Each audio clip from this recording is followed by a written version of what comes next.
네, 안녕하세요, 여러분들. 역사는 최태성 두두. 자, 여러분들 되게 잘 달리고 있습니까? 어떤 선배가 그러더군요. 이 강의는 3일이면 끝낼 수 있다. 좋아요. 실제로 수강을 보시면요, 3일 만에 끝냈던 그런 수강생들이 정말로 많이 있습니다. 이런 친구들이야말로 정말 나는 수험생이다 라는 것을 이야기할 수 있는 자격이 있지 않을까. 괜찮아요. 네, 그렇지 않아도 열심히 하고 있는 모습 보이면 됩니다. 약간 5일, 한 일주일 걸리더라도 최대한 일주일은 좀 넘기지 않았으면 좋겠다라는 생각이 듭니다. 그냥 단번에 끝내고 복습하면서 흐름 잡아가면서 다른 공부하셔야죠. 국어, 영어, 수학 공부하셔야죠. 그죠? 절대로 한국사가 여러분들한테 부담되는 그런 시간은 없을 겁니다. 그러기 위해서는 여러분들이 빨리 완강을 하셔야 합니다. 최소 3일, 정말 길면 일주일 제가 기한 드릴 테니까 정말 이거를 못하면 한번 스스로에 대해서 내가 진짜 수험생인지 한번 둘러보는 그런 시간 꼭 가져보시기 바랍니다. 다시 한번 얘기합니다. 방법은요. 1강하고 별 채우기, 2강하고 1, 2강 별 채우기, 3강하고 1, 2, 3강 별 채우기 이런 식으로 공부한다 그랬습니다. 준비됐죠? 자, 그럼 지금부터 출발!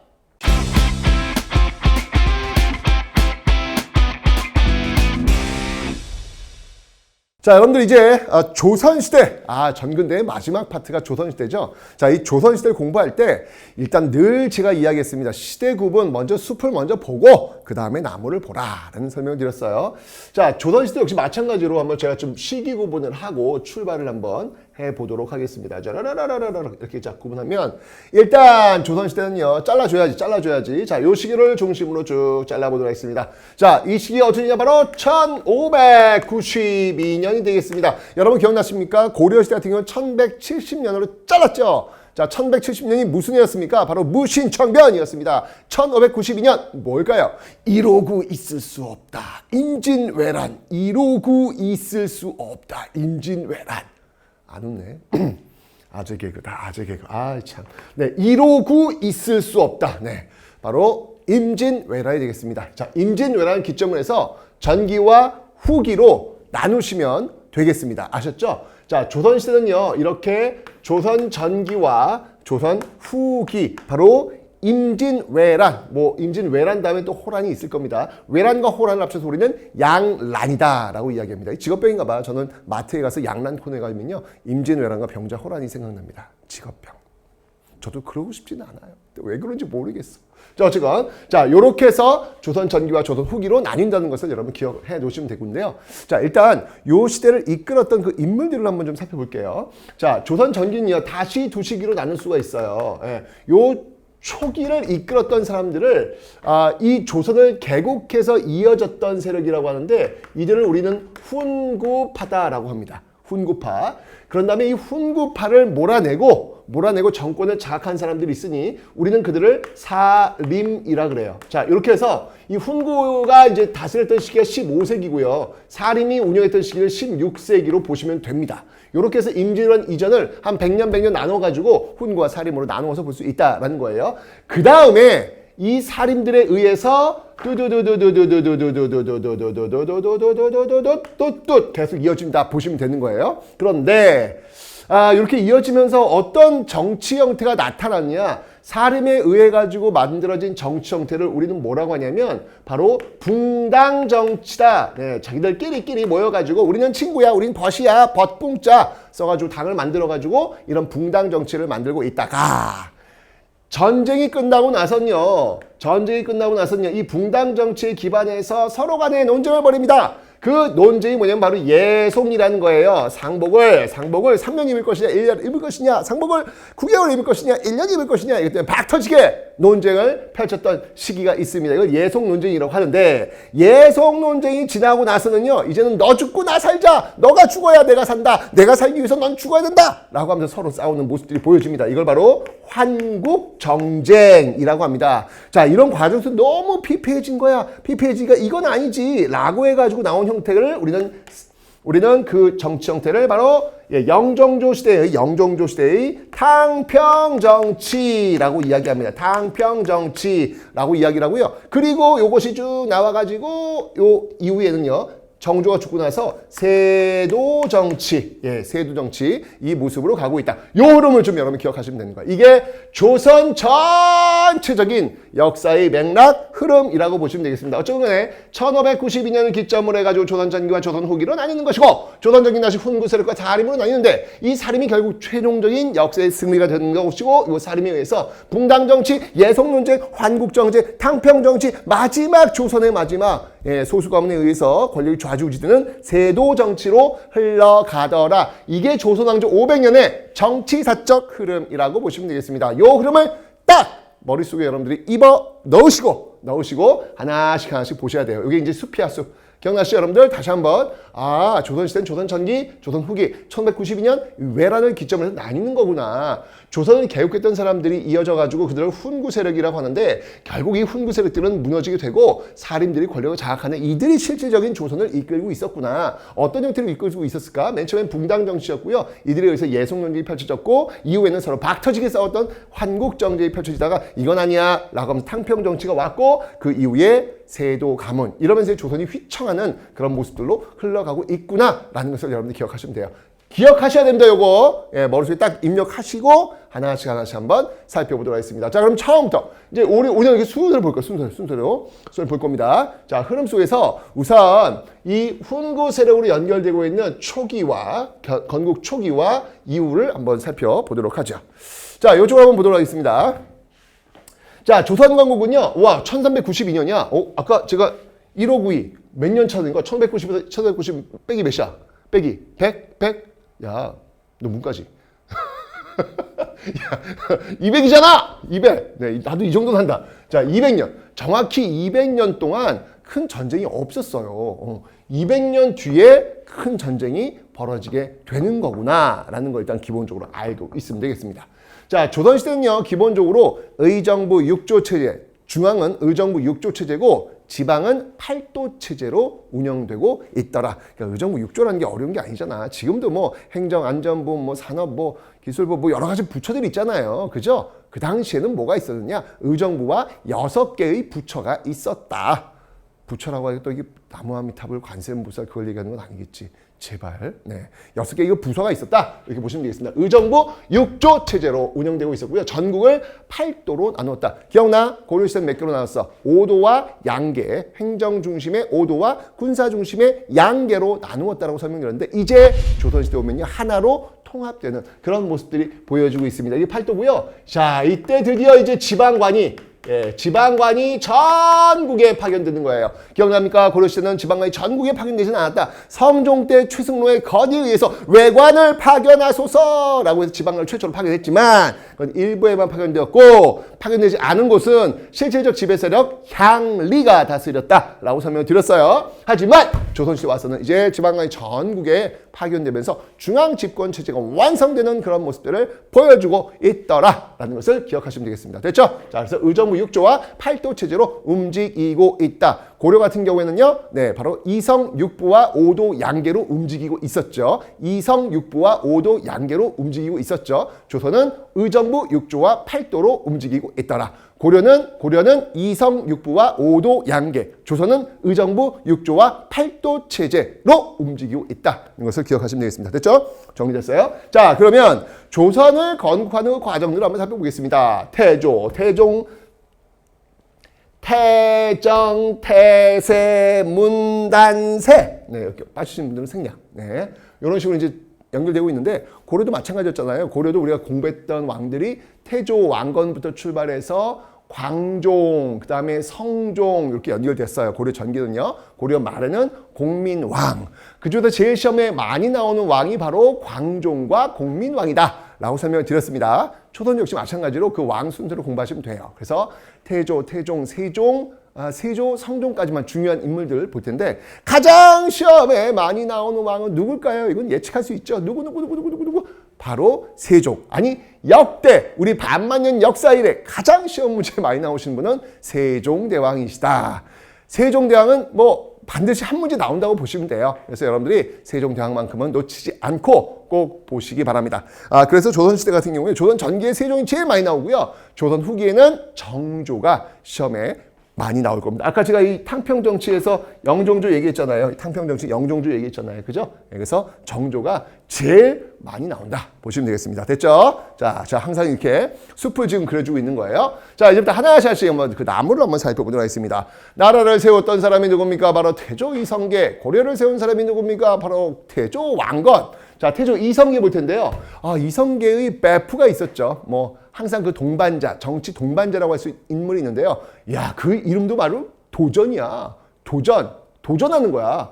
진짜 뭔가 이 정도전이라는 인물은요, 도전 의식이 정말 넘쳤던 그 도전이라고 하는 건 여러분 변하죠. 이제까지 고려와는 인연을 끊고 새로운 나라를 만들겠다라는 그 도전 의식, 그 이름이 바로 정도전이었더라. 그 정도전이 꿈꾸었던 세상은요, 재상 중심의 정치 형태였어요. 왜냐하면 왕은요, 그래 똑똑한 왕이면 좋아. 근데 그 왕은 계속 아들 연결됐는데 그 아들이 항상 똑똑한 보장이 없잖아. 그럼 나라 어떻게 할까? 말아먹을 거 아니야. 이거는 막아야 된다. 왕이 비록 똑똑하지 못하더라도 재상들이 튼튼하면, 재상들은 똑똑하지면 어떻게 돼요? 바꾸면 되는 거 아니야. 근데 왕은 바꿀 수가 없잖아요. 그래서 재상들을 바꾸면 된다. 재상들이 똑똑하면 된다. 라고 해서 재상 중심의 정치를 지향하는 그런 모습들을 보이고 있더라. 그러나 태종, 바로 태조 이성계의 5번째 아들. 네, 태종이 너 웃겨. 조선은 이씨의 나라야. 네가 뭔데? 라고 와서 결국 정도전을 죽이게 됩니다. 태종 이방원은 정말 그 이전에 조선 건국을 반대했던 정몽주도 죽였고요. 조선을 건국한 재상 중심의 정치를 꿈꾸었던 정도전도 죽이고요. 정말 이 왕자단 피를 철철 묻혔던 그런 인물이 바로 이 태종 이방원이 되겠어요. 무서워 이 사람은요. 그래서 이 사람은요, 재상 중심의 정치 웃겨 이런 거 안 해. 바로 왕권 강화, 왕 중심의 정치 체계를 지향합니다. 그래서 육조 직계제, 의정부 육조체가 의정부 육조체제가 있으면, 야, 의정부, 영의정, 좌의정, 우의정, 이 사람들이 네.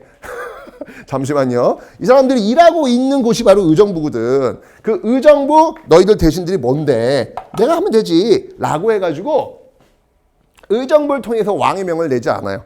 그냥 바로 그냥 육조로, 아까 제가 의정부 육조 체제라고 했잖아요. 그러니까 왕이 있으면 이렇게 의정부의 의견을 구하고 의정부가 오케이라면 육조로 명을 내리는 이런 시스템을 우리는 의정부 서사제다라고 얘기해요. 서사라고 하는 건 서는 서명이야. 의정부에 사인을 한다는 이야기야. 근데 이거를 부정하는 거야.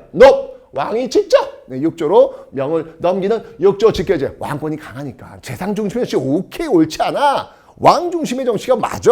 라고 이방원은 생각했기 때문에 이렇게 나오는 겁니다. 당연히 그러니까 이 승자가 들어가면 이거는 비서 기능이에요. 그래서 승정원, 승조원의 기능이 강화될까 약화될까? 당연히 왕의 비서 기능이니까 승정원의 기능이 강화되는 그런 모습들이 보이고 있겠죠. 그래서 육조 직계제와 승정원의 기능을 강화시키는 모습들. 하여튼 이 태종 이방원은 카리스마. 네, 죄송합니다. 옛날에는 이거 참 재밌게 했는데 요즘은 이렇게 자꾸 아직이가 되는 것 같아. 네, 자, 카리스마. 이걸 통해 가지고 왕권을 강화시키는 그런 모습들을 계속해서 보여주고 있더라라고 설명드렸습니다. 그러니까 전국에도 통제를 해야 되는 거야. 그래서 전국에 있는 남자들한테 야, 호흡해차. 너 어디 사는지, 네 신분이 뭐인지 내가 정확히 알 거야. 라는 호흡해법을 또 실시하는 모습들을 보이고 있고요. 그리고 신하들이 어디 감히 사병을 갖고 있어. 그거 아세요? 근데 태종 이방원은요, 사병 갖고 쿠데타 일으켜가지고 정도전 죽였던 그런 인물이에요. 그런데 자기가 이제 성공하니까 이제 너희들은 사병 갖지만 자기들은 사병 갖고 성공했으면서 다른 사람은 사병 갖지면 안 돼! 라고 해서 사병을 혁파하는 그런 모습들을 보이고 했더라. 정말 정치가 태종 이방원의 전형적인 모습들이 지금 나타나고 있습니다. 자기는 사병으로 성공했으면서 다른 사람들은 사병을 갖지 못하도록 하는 사병 혁파의 모습들. 이걸 통해서 태종 이방원은 왕권을 무지하게 강화시키려는 그런 노력, 그런 의도가 있었다는 것을 봐주시면 되겠습니다. 자, 이렇게 되면서 마치 이게 여러분들 고려시대로 본다면 광종이 굉장히 이런 모습도 비슷하잖아요. 그죠? 이게 굉장히 광종틱한 어떤 그런 역할들이 나오고 있더라. 광종의 역할이 성공하면서 다음에 누가 나와요? 성종시대가 나오지 않습니까? 성종시대가. 그죠? 고려시대는 이렇게 나오잖아. 이게 조선도 역시 비슷해. 이 다 둘 다 피를 본 시대 아니야? 피를 본 시대. 광종 노비안건법 과거제. 그죠? 그러면서 엄청나게 호족도 수총했잖아. 그러니까 비슷한 그런 모습들을 보이면서 그 다음 단계로 와가지고 굉장히 안정화된 그런 모습들을 취하고 있더라라는 얘기입니다. 자, 이러면서 이제 세종이 아버지가 피를 많이 봐줬기 때문에 세종은 굳이 피를 흘릴 필요가 없네. 아버지가 다 해줬으니까. 그 안정화된 속에서 이제 민족적이고 자주주의적 문화를 발달시키는 그런 모습들을 보이게 되는 것입니다. 자, 세종은요, 나는 아빠처럼 사람 죽이면서 안 할 거야. 나는 영의정, 우의정, 좌의정 이 의정부들하고 같이 일할 거야. 라고 하면서 의정부 사인, 의정부에 사인을 해주는, 서명을 해주는 의정부 서사제로 가는 모습들을 보이고 있다라는 것이죠. 그리고 일로 와, 일로 와. 아빠가 너무 많은 사람들 죽였네. 자, 현명한 사람들 다 모아. 그래서 뭘 집자 현명한 사람들 모으는 그런 장소에서 집현전을 모아서 여기서 집현전 학자들과 열심히 공부해가지고 그 결과 무엇이 만들어집니까? 두두두두두두 훈민정음을 창제했더라. 훈민정음. 야, 진짜 세종이 훈민정음 창제는요 시험에 무지하게 잘 나와. 아니 이거 물어보면 초등학생이 깜짝 놀라요. 선생님 그거는 저 초등학교 때 배우는 건데요. 네, 맞습니다. 하지만 고3 수능에서요 너무너무 시험에 잘 나옵니다. 왜? 고3 한국사는요 한국인이라면 알아야 될 기본적 소양을 묻는다가 목표이기 때문에 그렇습니다. 그래서 세종의 훈민정음을 여러분들 반드시 기억하시기 바랍니다. 이미 알고 있죠? 이걸 몰랐어? 어머. 너 왜 그래? 세종의 훈민정음 창제, 당신 지금 한글 쓰고 있잖아, 지금. 그죠? 그 훈민정음 창제 세종 때 이루어졌음을 봐주시면 되겠습니다. 자, 뿐만 아니라 여러분들, 이 세종 때는요, 지금 우리가 살고 있는 한반도의 지도 있잖아. 그 지도의 모습이 거의 완성이 되고 있더라. 알잖아요, 여러분들.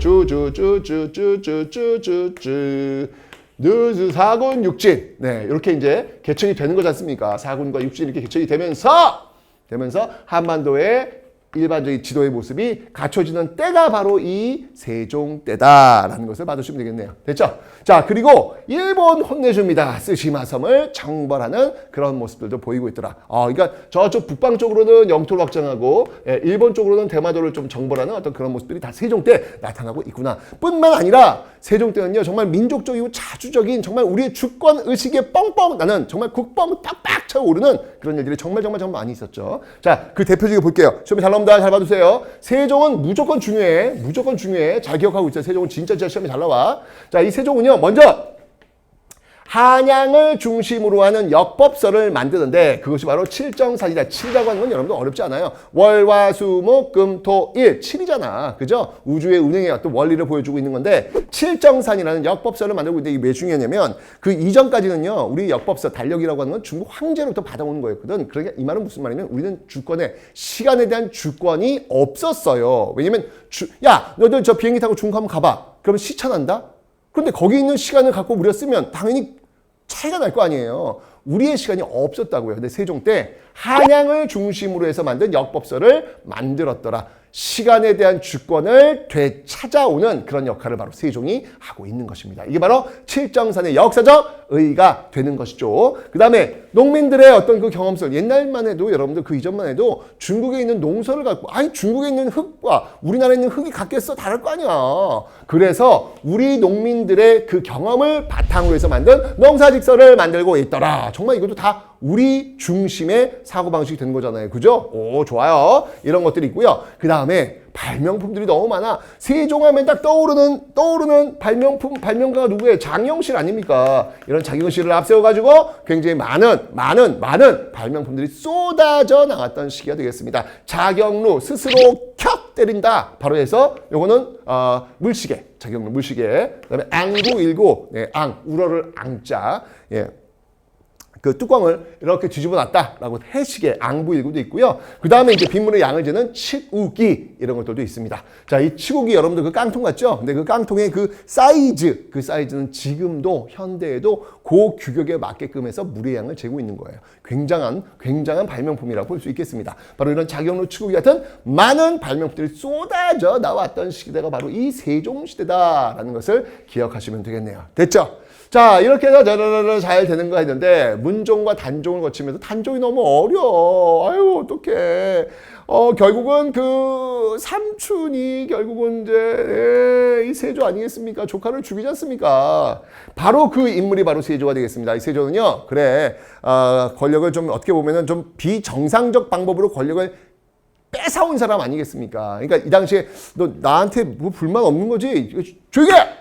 라고 하는 어떤 그런 모습이 보일 겁니다. 그래서 왕권을 다시 강화시키려기 위해서 6조 직계제로 다 돌아갑니다. 그러니까 보세요, 여러분들. 이 태종과 이 세조가 상당히 유사한 모습들을 지금 보이고 있잖아요. 그죠? 예, 둘 다 비정상적 방법으로 왕권을 강화했던 그런 사람들이거든요. 비정상적 방법으로 왕위에 올랐기 때문에 그걸 지키기 위해서는 또 비정상적 방법이 필요했던 거야. 왕권을 강화시킬 필요가 있었던 것이. 그래서 모두 육조 직계제라는 공통적인 특징을 가지고 있더라. 태종과 세조가 되겠습니다. 그리고 이 세조는요, 집현전 필요 없어. 예, 집현전도 없어요. 이런 건 필요 없어. 예, 강력한 왕권. 그래서 신하들이 얘기 듣는 거 별로 안 좋아하는 거야. 내가 결정하면 그냥 해. 라는 어떤 그런 모습들을 지금 세조 때 보이고 있더라. 자, 그러면서 다시 이제 또 성종 때가 되면서 안정화가 이루어지고 있습니다. 이 성종 때가 되면요, 없앴던 집현전을 다시 부활시킵니다. 홍문관이라는 이름으로 말이죠. 특히 삼사라고 하면요, 사헌부, 사간원, 홍문관이 있어요. 예, 요 3사는요, 바로 조선의 언론 기능. 기억나십니까, 여러분들? 고려의 3사는 언론 기능이 있다, 없다? 없다. 오로지 회계 기능만 있다. 하지만 조선의 3사는 언론 기능이 있다. 그 3사가 바로 사헌부, 사관원, 홍문관이더라. 사헌부는요, 감찰, 지금의 검찰 기능.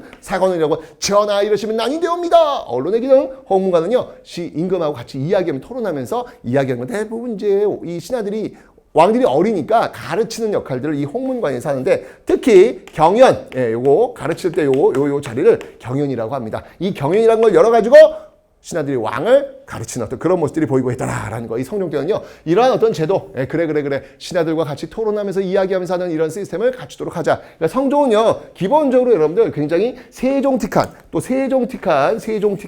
예, 그런 모습들을 좀 보여주고 있더라라고 하는 거. 많이 비슷하잖아요. 그죠? 예, 이런 모습을 보이고 있고요. 드디어 성종 때, 이게 이룰 수 없지 아니겠습니까? 다 이루었도다.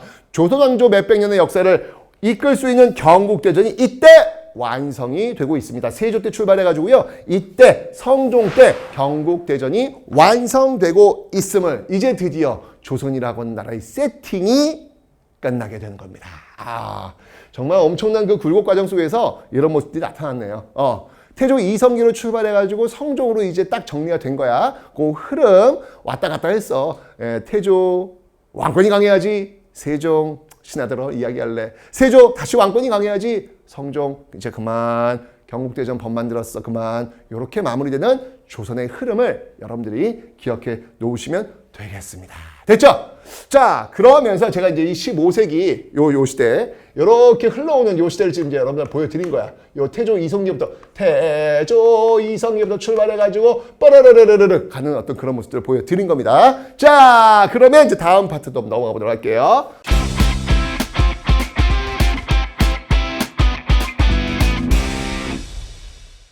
자, 다음은요, 제가 이제 사림들이 등장을 해야 된다고 제가 설명드렸잖아요. 그죠? 자, 이 사림들이 어떻게 등장하는지 그 모습을 한번 좀 살펴보도록 하겠습니다. 바로 이 훈구의 시대에서 사림의 시대로 넘어가는 그 흐름이 되겠습니다. 자, 그 과정 속에서 사림들이 지금 권력을 장악하잖아요, 지금. 사림들이 권력을 장악한다고. 근데 여러분들, 정치라고 하는 거는요, 나 권력 잡을래. 그러면 이제 상대편에서 진짜? 어태서 너 권력 잡고 싶어? 알았어, 그럼 내 권력 줄게. 이런 적은 없어요. 존재하지 않아요. 권력을 가져오려면 엄청난 권력 투쟁이 있어야 합니다. 이거는 뭐 어느 시대나 어느 지역이나 지금도 마찬가지잖아요. 정치인들 보세요. 뭘 그렇게들 그냥 서로 으르렁 대는지 그런 모습 보이고 있죠? 마찬가지예요. 이 사림들이 이후 시대를 이끌려고 하니까 훈구들이 가만히 있겠냐고. 이들이 기득권 세력들인데, 그죠? 엄청나게 압박을 했겠지. 그 과정 속에서 사림이 어마어마한 피해를 입어요. 이게 바로 권력 투쟁인데, 사림들이 화를 입었다라고 해서 사화라고 하는 겁니다. 그러니까 이 훈구의 시대에서 사림의 시대로 넘어가는 데 있어가지고 엄청난 권력 투쟁이 있었다는 얘기야. 훈구가 가만두지 않았다는 얘기야. 하지만 결론은 우리는 알고 있죠.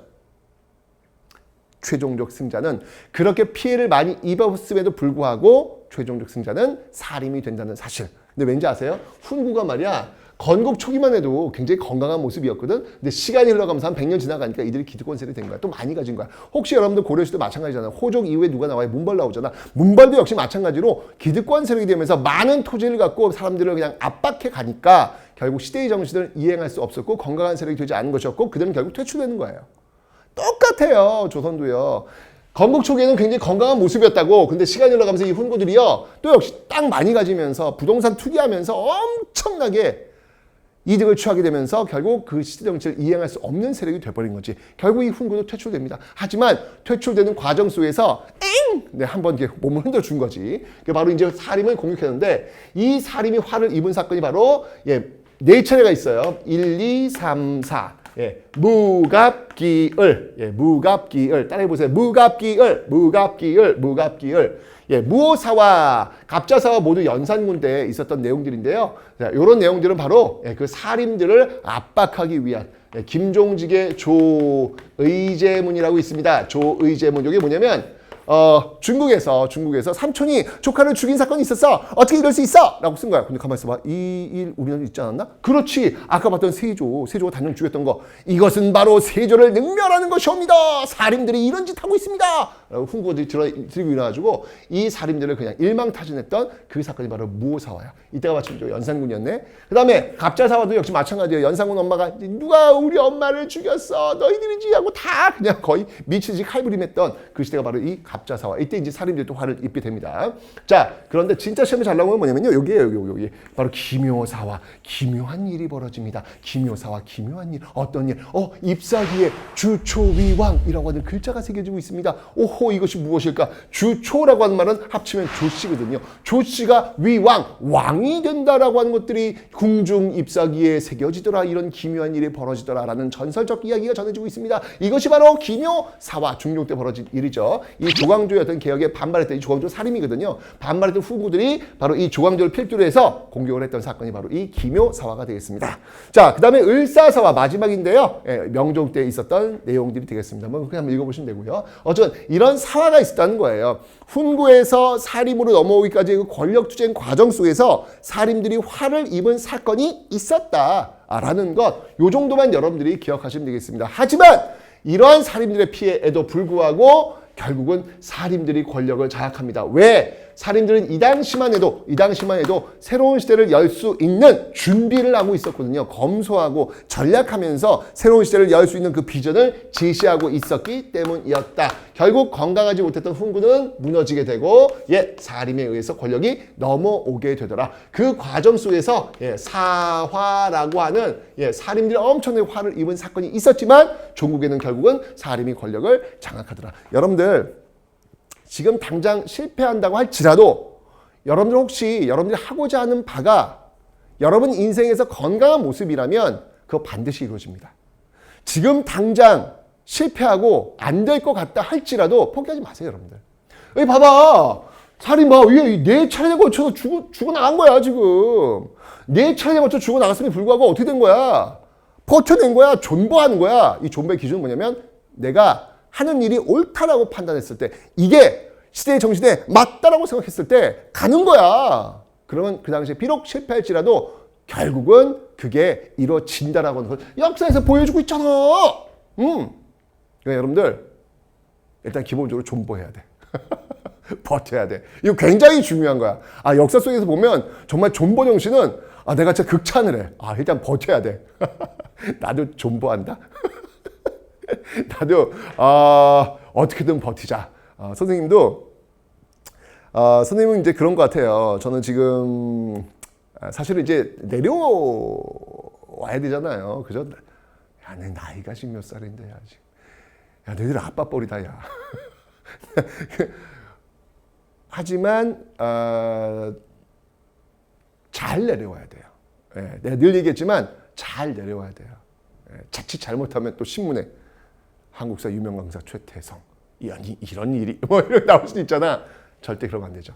잘 내려올 수 있도록 저도 노력해야 됩니다. 그래서 저는 이게 존버 정신이다 라는 생각이 드는 거예요. 어차피 여러분들은 내려온 게 아니라 올라가는 거잖아. 그지? 올라갈 때 그 중간중간에 참 어려움이 많이 있을 거예요. 그런데 일단 여러분들 버티는 게 필요합니다.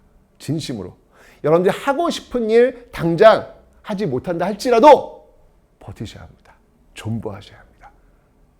그럼 진짜 여러분들 할 수 있는 일, 하고 싶은 일 하면서 할 수 있을 거예요. 많이 힘들 거야. 버텨야 돼. 알았지? 자, 이 살인들 봐. 이렇게 내쳐있는 사람들이 죽어나가는 과정 속도 존버했잖아. 결국 어떻게 했어? 살인이 결국 우와! 시대의 주인공은 올라섰잖아. 이런 거라니까, 여러분들. 이렇게 오랫동안 자신의 그 어떤 그 모습들을 만들어 가려면 진짜 엄청나게 아픔이 있어야 되는 거야. 그 아픔 속에서 이런 어떤 생명력이 나타나게 된다라는 걸 다시 한번 봐주시면 되겠습니다. 됐죠? 자, 이렇게 훈구와 사림으로 이 권력 투쟁 과정 속에 사림이 화를 입었지만 결국은 사림이 권력을 장악하게 된다라고 제가 설명을 드렸던 요 파트. 이러면서 이제 훈구에서 사림을 넘어왔으니까 조선 전기가 정리가 되는 겁니다. 그런데 말입니다. 이때 제수 나카무라 이 사람들이 쳐들어오게 됩니다. 자, 한번 그 모습으로 떠나가 보도록 하죠. 갑니다.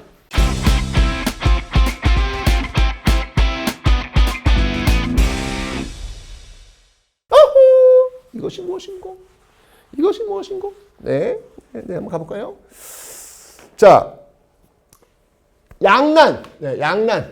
아까 제가 양난 코너, 외란과 호란이 있다고 제가 설명드렸는데 이 양난을 기점으로 해서 굉장히 조선 전기와 후기를 나뉜다고요. 그렇겠지. 전쟁이라고 하는 건 여러분들 엄청나게 큰 거예요. 여러분 인생에서 전쟁을 한 번도 겪지 않고 지나갈 수 있다는 건요. 굉장한 행운이에요.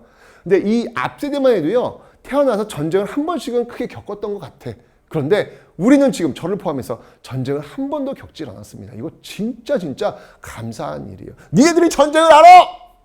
모르잖아. 근데 그 전쟁은 너무 아파. 일단 내가 너무나도 사랑하는 사람들이 죽어나갈 수 있다는 거. 그것을 내가 지켜봐야 한다는 거.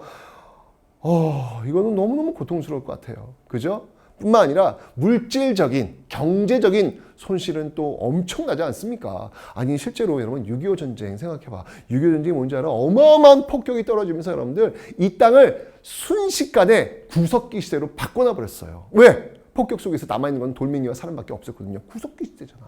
전쟁은 이런 겁니다, 여러분들. 그죠?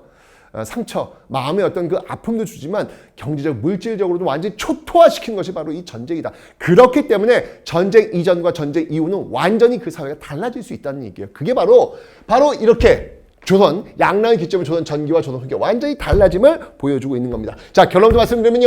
조선 전기만 해도 뭔가 성리학에 의해서 양반사회라고 하는 것들이 작동되고 있었지만 조선 후기가 하면요. 이제 그런 거 아니야. 이제 그런 거 아니야. 지금 우리가 살고 있는 이 시대의 모습과 상당히 유사한 그런 모습으로 빠르게 양반들도요. 몰락하는 양반이 생기고요. 양반들 중에서도요. 장사하는 사람이 생겨요. 조선 전기만 해도요. 네 양반들이 장사한단 말인가 그것은 천한 것들이 하는 것이지 라고 했지만 이 조선 후기 와서는요. 먹고 살아야 되니까 배고프니까 양반들도 장사를 해야 된다 라고 주장하는 사람들도 등장하고 있더라. 엄청나게 많은 큰 변화는 오는 거예요. 이 전쟁이라고 그런 겁니다. 자, 그 전쟁을 한번 살펴볼 텐데요.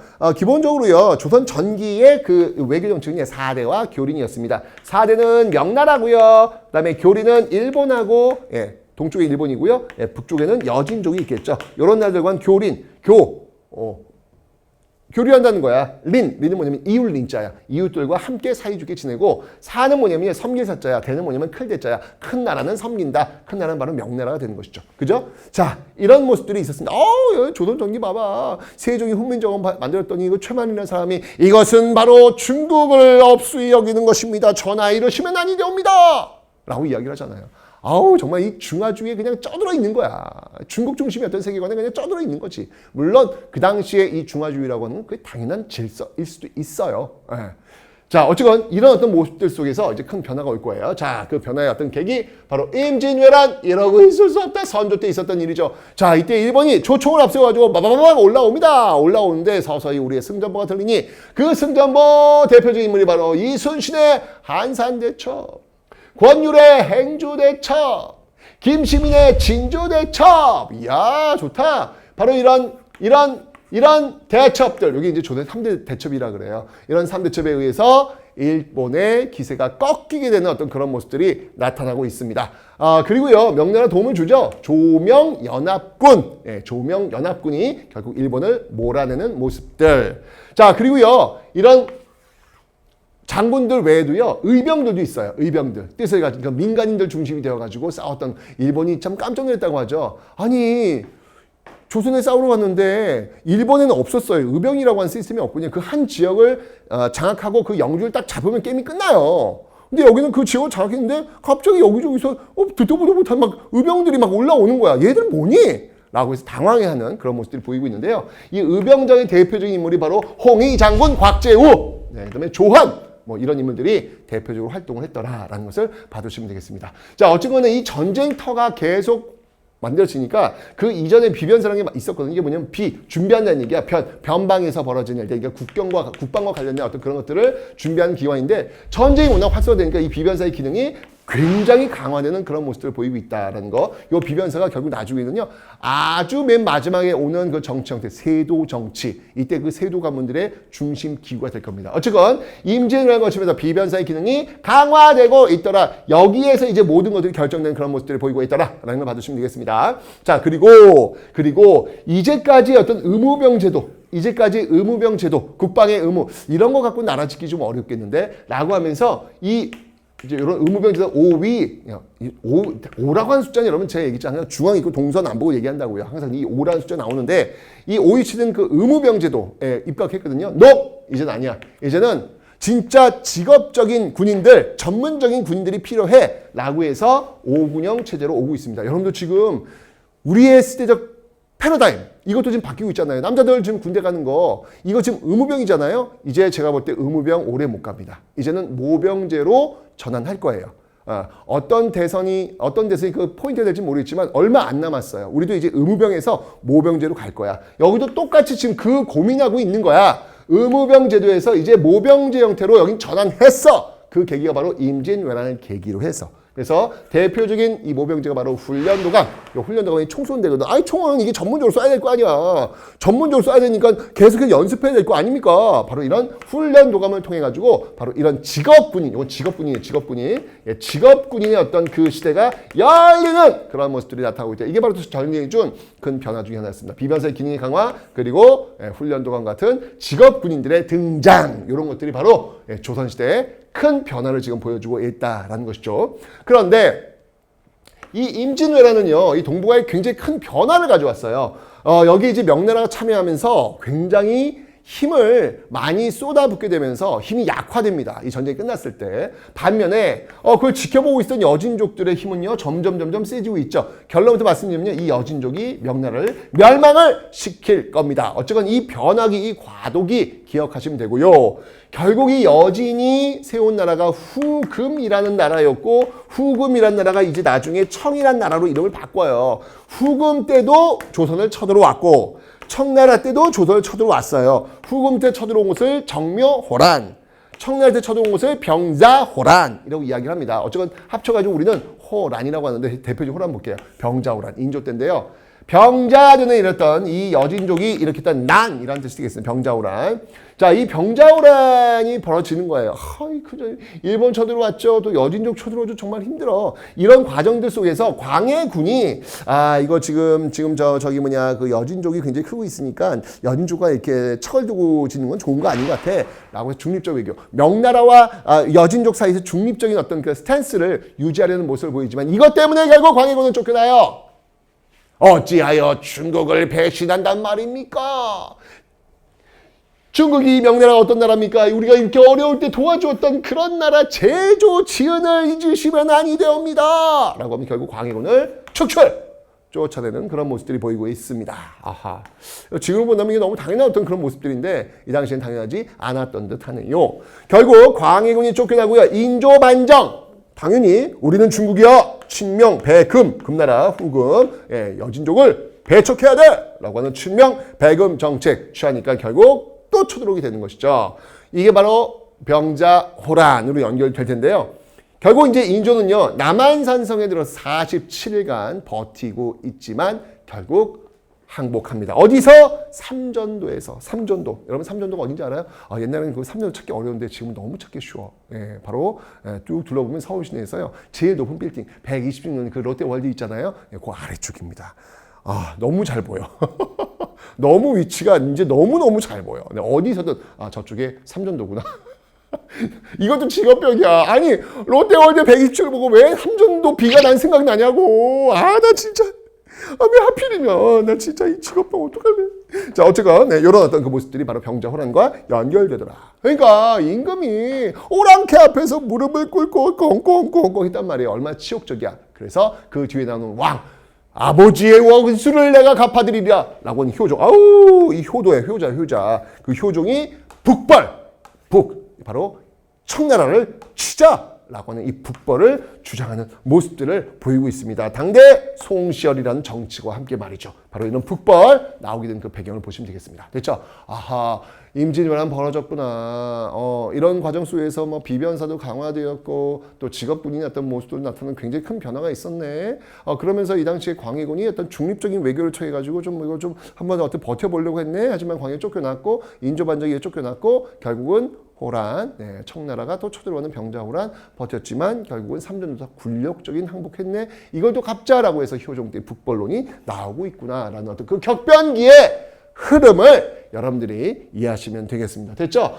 이러면서 여러분들, 이러면서 1592년과 임진왜란 출발했던 호란까지, 외란부터 호란까지 요 과정을 여러분들 관통을 하신 거예요. 요 흐름 속에서, 사화 속에서, 전쟁 속에서 관통을 하고 있는 겁니다. 됐죠? 자, 그런데 그 이후에 좀 외교적을 좀 더 보면요. 결국 이 광해군 때 일본하고 다시 사이좋게 지내요. 다시 이제 우리 수교하자라고 해가지고 이후에 통신사를 일본에 파견하면서 교류 관계를 갖게 되는 어떤 그런 모습을 보이고 있고요. 특히 숙종 때는요, 안영복이라는 인물이 특히 이 독도하고 울릉도에 자꾸 일본인들이 들어오는 거야. 여기는 우리 땅이요! 라고 이야기를 하면서 여기가 일본으로부터 여기가 우리 땅인 것을 인정을 받아내는 인물이 바로 안영복. 이 생기고요. 또 이 숙종도 이게 다 숙종 때예요. 나중에 배울 거예요. 숙종 때 또 백두산 정계비 청나라와의 어떤 관계 속에서 청나라와 이거 관계 속에서 여기는 우리 땅이요 라는 것을 결정짓기 위해서 백두에다가 그 비석을 세우거든요.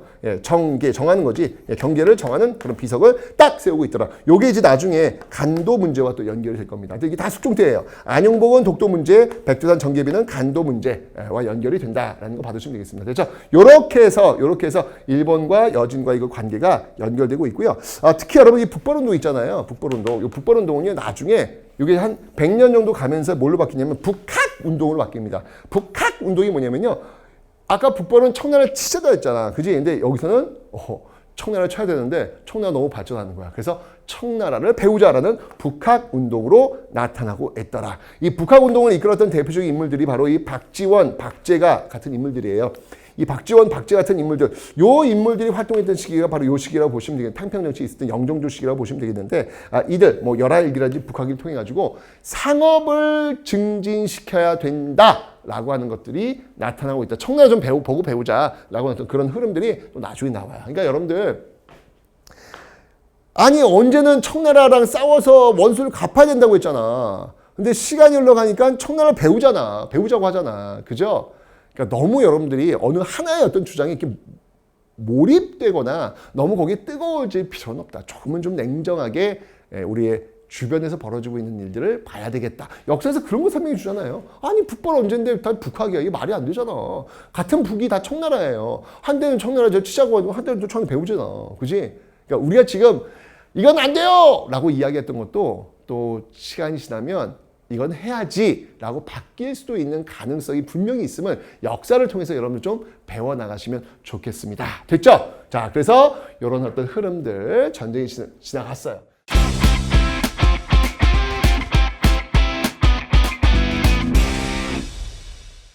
자, 전쟁이 이제 끝났어. 끝나니까 이 집권층에서 어떤 생각을 갖게 되냐면, 야, 이거 지금 뭔가 어떤 시스템이 지금 이제 무너지고 있는데, 예법에 의해서 다시 원상복귀를 시켜야 되겠다. 전쟁 끝났으니까 얼마나 밑바닥에 떨어진 거야. 그치? 그러니까 다시 예법에 의해서 다시 정상 상태로 돌려내자. 라고 해서 벌어진 게 뭐냐면, 자, 다음 볼게요. 네, 바로 예성논쟁이라는 겁니다. 예성논쟁이라는 겁니다. 예성논쟁. 자, 이 예성 논쟁이 뭐냐면요. 이런 거예요. 네. 상복 착용 기간. 상복을 1년이면 3년이냐, 1년이냐, 이거 막 서인당, 남인당, 이게 붕당이거든, 나도 붕당. 서인당, 남인당이 서로 이렇게 주장하는 그런 모습들. 여러분들, 이거 이해가 돼? 상복을 3년 입느냐, 1년 입느냐 때문에 정권이 교체가 돼. 헐. 어이가 없죠? 근데 이 당시에는 이거 갖고 거의 죽기 살기로 싸워요. 그러니까 지금 우리가 볼 땐 헐이잖아. 그럼 지금 우리가 막 죽기 살기로 싸우고 있는 그 무언가가 100년, 200년 뒤에 우리 후손들은 우리를 보고, 우리가 지금 이거 보고 헐! 이러듯이 100년, 200년 뒤 그 사람도 우리를 보고 헐! 이럴 수 있다라는 거예요. 역사를 통해서 그런 걸 좀 보고 배우자는 거야. 조금은 좀 냉정하게 우리의 어떤 현실을 한번 둘러볼 필요가 있겠다. 미움과 증오는 좀 제발 내려놓자. 그 미움과 증오가 결국 나중에 후손들이 헐! 한다는 거예요. 건강한 논쟁은 필요하겠지만. 오케이? 자, 결국은 이 예성 논쟁 속에서 이 미움과 증오가 싹트기 시작해. 이렇게 서로 정권이 왔다 갔다 하면서 아니요, 내 말이 맞소. 당신은 틀렸어. 뭐 요게 이제 격화가 되는 과정 속에서 너가 죽어야 내가 산다 라고 하는 한국 정쟁으로 옮겨지게 되는 거예요. 화는 뭐냐면 바뀔 한자야. 국면이 그냥 확 바뀌어. 나 오늘 출근하오 부인 잘 다녀오겠어 하고 딱 문을 연 순간 사약을 받으시오. 국면이 확 바뀌는 거야. 이렇게. 이게 바로 환국제. 이 숙종 때 아까 제가 숙종 때 왜 안영복도 있었고 백두산 정계비도 있어가지고 독도라든지 뭐 간도 다 이 숙종 때 숙종이요 굉장히 오랫동안 통치하거든요. 그래서 굉장히 많은 일들이 벌어집니다. 이 숙종 때 환국정대. 그래서 일당 전제 오로지 하나의 당에만 권력을 몰아주는 거야. 그래도 예성 이때는요 서인당 남인당 공존하는 그런 모습들이 그래도 보였거든요. 공존하는 모습들이 보였는데 여기서는 그냥 일당 전제의 모습들이 보이고 있더라. 이 과정 속에서 남인이 완전히 축출되는 그런 모습들. 이제는 서인들에 의해서 이게 살인 안에서 제가 얘기했잖아요. 살인 안에서 붕당 안에 남인이 있고 서인이 있고 이런 거예요. 이 남인과 서인이 싸웠는데 결국 여기서 남인이 결국 이제 이 남인과 서인이 싸웠는데 결국 남인이 탈락하는 어떤 그런 모습들이 환국이 나온다는 이야기입니다. 아셨죠? 그렇게 나오는 모습들. 그러니까 이러니까 이건 아니잖냐. 야, 이게 너무 심하다라고 하면서 그 뒤에 이제 영조와 정조 다음 파트 볼게요.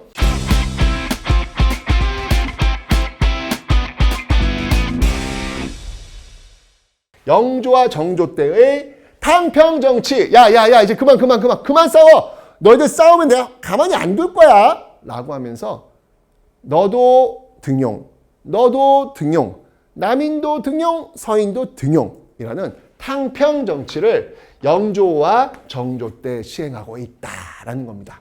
자, 여러분들 그 흐름 기억하시죠? 임진왜란 이후에 예성과 예법으로 좀 이 흐트러진 나라를 지키려고 하는 과정 속에서 미움과 증오가 싹트기 시작하면서 결국 환국정쟁으로 왔는데 이 심각한 문제가 발생한 게 결국 영정조 때의 탕평정치로 왔구만. 이렇게 보시면 돼요. 그 흐름. 자, 영조 무엇을 했을까요? 야, 성균관대학교 앞에다가 탕평비 세워요. 너희들 앞으로 이게 국가를 이끌 관리들일 텐데 이거 잘 들어도 이렇게 막 싸우면 내가 가만히 안 둘 거야 라고 하는 탕평들을 딱 세우는 그런 모습들. 그리고 너무 싸우다 보니까 이 어떤 법률 시스템 이거 좀 정비할 필요가 있겠다. 속편! 바로 성종 때 완성되었던 경국대전의 속대전을 만들고 있고요. 그 싸움의 출발이라고 할 수 있는 나 학벌, 나 어디 출신인데, 나 여기 서원 출신인데, 나 어느 서원 출신인데 이 학벌들이 서로 막 싸우고 있는 모습도 보니까 이거 안 되겠다. 그래서 학교를 다 줄여나갑니다. 서원을 정리한다 그러죠. 그런 학벌의 중심에 되고 있는 곳들을 줄여나가는 그런 모습들이 있더라. 지금 여러분들 그 학벌 사회 문제되고 있습니까? 누군가 대학교를 줄이겠다. 대학교의 서열을 존재하지 않도록 하겠다. 라고 하는 공약을 내걸 수도 있는 거예요. 왜냐면 그런 모습들을 지금 보이고 있잖아요. 그죠? 서원을 정리한 그런 모습들이 영조 때 있었고요. 그 다음에 이제 균역법이라는 걸 시행하는데요. 요 균역법이라고 하는 건 뭐냐면, 사실은 아까 광해군 때 이제 대동법이라는 게 있었는데, 요거는 뭐 세율. 요거는 영조 때 요거는 뭐냐면 세법 개편이에요. 전쟁 끝나고 났으니까 얼마나 백성들이 힘들어. 그래서 일반적으로 감세, 세금을 좀 깎아주는 그런 어떤 정책들이 지금 영조 때도 좀 보여주고 있네요. 오케이, 요건 제가 나중에 한번 설명드릴게요. 그 다음에 이제 정조입니다. 아까 얘기했죠. 조선 전기 제일 시험에 많이 나오는 왕이 누구였다? 바로 영조고, 조선 후기에는 바로 정조다라고 설명드렸는데요. 정조는요, 일단 요 사이에 사도세자, 아버지가 사도세자 아니야. 영조가 자기 아들을 뒤지에 가다 죽이잖아요. 거의 제가 보기엔 콩가루 집안이야. 말도 안 돼. 아니, 아버지가 아들을 왜 죽여? 뭐, 이거 그 엽기적인 집안 아니겠습니까? 사실 이게 왕조 집안이니까 이런 거지. 이거 일반 가정 집안이면 거의 역대급 살인마. 이런 거 나올 거 아니에요. 아들을 뒤져가지고 말이 안 되잖아요. 그죠? 물론 이게 정치라고 하는 어떤 그런 과정 속에서 나왔기 때문에 역사구나 이렇게 보지만 이게 일반 가정집이라면 이거는 있을 수 없는 일 아니겠습니까? 그죠? 어쨌건 그 사도세자의 아들 정조 정조. 충격이야. 아버지가 충격을 받거든. 네. 그러니까 이 정조로서는요, 나도 죽을 수 있다는 그 강박관념이 많겠죠. 왕권을 강화시키는 게 또 이 정조의 목표였어요. 왕권을 강화시키는 게 목표였습니다. 그래서 자기의 오른팔들을 직접 가르치려고 해요. 규장각. 규장각이라는 곳을 만들어가지고 조선 세종 때 집현전이 있고 성종 때 홍문관이 있다면 정조 때는 규장각이 있습니다. 이 규장각에서 초계 문신들, 이 처음으로 말 그대로 초대해가지고 개몽해가지고 개몽한 문신들 이런 뜻이에요. 가르치는 거. 직접 정조가 가르쳐. 대표적인 초기 문신 중에 한 명이 바로 정약용이 되겠습니다. 정약용이 되겠습니다. 어쨌건 이를 통해서 자신의 어떤 그 세력들을 키우려는 그런 모습 보이고 있었고요. 안 되겠다. 이거는 쉽지 않지. 나의 군대가 필요해. 라고 하는 자신의 친위부대 장룡용도 만들고요. 그리고 수원 화성을 통해 가지고 아버지의 이렇게 돌아가셨던 아버지의 그 명예를 회복하는 어떤 그런 모습들이 나타나고 있더라. 이 수원 화성 건립에서 역시 정약용이 그 역할을 하죠. 이 초기 문신의 1호라고 설명드렸습니다. 이렇게 키워가지고 이렇게 써먹는 거야. 이런 모습들을 보이고 있고요. 그 다음에 이제 할아버지와 마찬가지로 법전도 고칩니다. 대전 통편. 여러분들 성종 때 경국대전, 영조 때 속대전, 정조 때 대전 통편. 그리고 나중에 흥선대원군 때 대전 회통이 있어요. 요 4개의 법전은 좀 기억을 해놓으시면 좋겠습니다. 그리고 경제적으로 굉장히 중요해. 신해년에 통하노라 누구에게나 다 누구에나 다 통하노라 누구에게나 다 장사할 수 있도록 하라. 옛날에는 특히 그 종로 같은 경우에는요. 시전 상인들이 있어요. 그들의 어떤 독점권이 있었거든. 이런 거 인정하지 않는 거예요. 누구나 다 장사할 수 있도록 하라. 여러분 이 신통공이라고 하는 거는 지금 우리의 모습과 상당히 유사하겠죠. 장사하는 데 있어가지고 기득권에 의해가지고 우리 장사 못하는 그런 거 없잖아요. 그죠? 그런 어떤 출발점이 바로 이 신해년에 있었던 통공정책, 정조의 통공정책부터 나오고 있더라. 어쨌거나 영정조를 고치면서요. 정말 앞에 있었던 이 환국정쟁, 그 시기의 그 혼란함을 어느 정도는 정리할 수가 있었어요. 그런데 그 정조가 갑자기 죽어요. 그 어린 아들을 남겨두고. 그러니까 영정조를 관통하면서 사실은 신하들이 왕들한테 눌려 있었거든.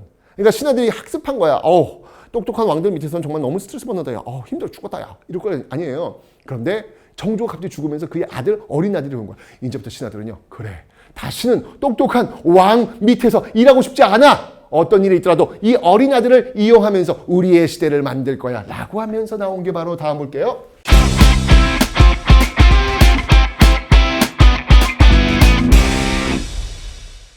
그게 바로 이제 세도 정치가 되는 거예요. 여러분들 아셨죠? 이 세도 정치, 순헌철, 철종. 그 철인왕후 드라마 철인왕후에서 실제로 철인왕후가 부인이에요. 부인인데 너무 멋지게 나왔더라. 네, 전혀 그렇지 않아요, 여러분들. 네, 어이없어. 네, 그 드라마 보면서 헐했습니다. 철종. 아이고, 네, 전혀 그렇지 않습니다. 강화도령이라고 하잖아요. 강화도에서 갑자기 농사 짓다가 갑자기 왕이 되신 분인데 전혀 그 드라마 속에는 그렇게 멋있는 분 아니에요. 네, 어쨌건 간에 철인왕후 철종 연결했는데 이 세도 정치 정말 나라가 말아먹는 그런 시기였습니다. 이 소수 가문이 그냥 거기 나왔던 철인왕후에서 김문군인가요? 네, 그 김씨, 안동 김씨의 어떤 그런 모습들은 맞아요. 그런 모습 맞아요. 이러면서 안동 김씨, 풍양 조씨, 조대비 나오지 않습니까? 이런 사람들에 의해서 정말 이 매관매직이 그냥 성행하는 거예요. 아니, 관직을 돈 주고 사! 그럼 돈 주고 산 그 관리는 어떻게 하겠어? 농민들한테 그거 뽑아내려고 할 거 아니야. 그지? 이러면서 세금 체제가 무너지면서 삼정의 문란, 전정, 토지세 문란, 군정, 군대 가는 거 문란, 환곡, 건강보험 문란. 지금으로 얘기한다면 그런 거예요. 이게 건강보험이라는 얘기는 아닌데 어쨌건 간에 봄에 곡식을 빌려주고 가을에 갚도록 하는 건데 거기에 엄청난 고리대 이자를 띄면서 전정, 군정, 환곡 이런 어떤 그 문제들이 다 와르르 무너지는 거예요. 이런 시스템이 와르르 무너지는 거예요. 어마어마한 세금을. 그러니까 정상적인 어떤 시스템, 토지세라든지 군대 가는 거라든지 이런 빌려줬다 이제 정부에서 대출해 주는 거 이게 안정적으로 돌아가야 되는데 이게 와르르 무너져 버린 거예요. 전정군정 환정. 왜? 매간매직이니까 이거 뽑아야 될 거 아니야. 이러면서 관리들이 그냥 엄청나게 배에 기름때를 하면서 그냥 백성들의 그 고열을 짜내는 그런 모습들을 보이고 있죠. 당연히 민중들이 들고 일어나는 거 못 사겠다 가나보자! 들고 일어날 수밖에 없겠죠. 그래서 홍경레이난, 이거는 이제 순조 때 홍경레이난 벌어지고요. 특히 이제 서북지역에 대한 차별. 서북지역에 있는 양반들이 서울에 오면요. 하인들이, 밑에 있는 천민들이 말을 놔요. 그 정도로 이 서북지역에 차별이 심했습니다. 그리고 더 나아가서는요, 바로 이 철종 때 철종 때 임술농민봉기 바로 삼정이정청을 세우려고 그랬잖아요.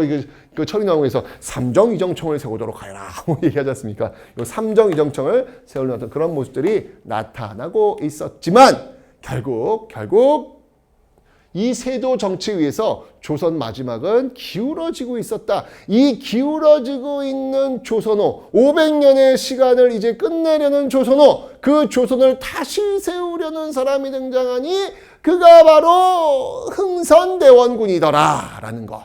이 흥선대원군은 근대사 쪽으로 들어가면 다시 한번 배워보도록 하겠습니다. 아셨지요? 네, 좋습니다. 자, 이렇게 해서 여러분들, 아니요. 저쪽으로 그냥, 스탑하세요. 마지막 페이지 한 번 더 넘겨주세요. 네. 오케이. 자, 이렇게 해서 여러분들, 조선의 그 정치 흐름을 봤습니다. 제가 한번 쭉 한번 잡아드렸어요. 그 흐름 들어와요? 여러분, 흐름만 들어오면 돼. 맨 처음에 나라를 세웠던 사람들이 훈구 세력들이 되었고 그들이 사람에 의해서 결국 물러났네. 그 과정에 사화가 있었지만 결국 사람이 정상화했네. 그 사람들이 이제 이후에 양란을 거치면서 북남노지에서 이제 예성 논쟁으로 환국 정쟁으로 탕평 정치에서 세도 정치로 왔네. 오케이. 그 흐름들을 여러분들이 쭉 이해하시면서 가시면 되겠습니다. 됐죠, 여러분들? 500년의 역사를 제가 이렇게 깔끔하게 흐름 위주로 큰 숲을 보여드렸으니까 그 흐름 따라 살을 붙이시면 되겠습니다. 준비됐죠, 여러분들? 자, 다음 또 조선 마지막으로 마무리 하겠습니다.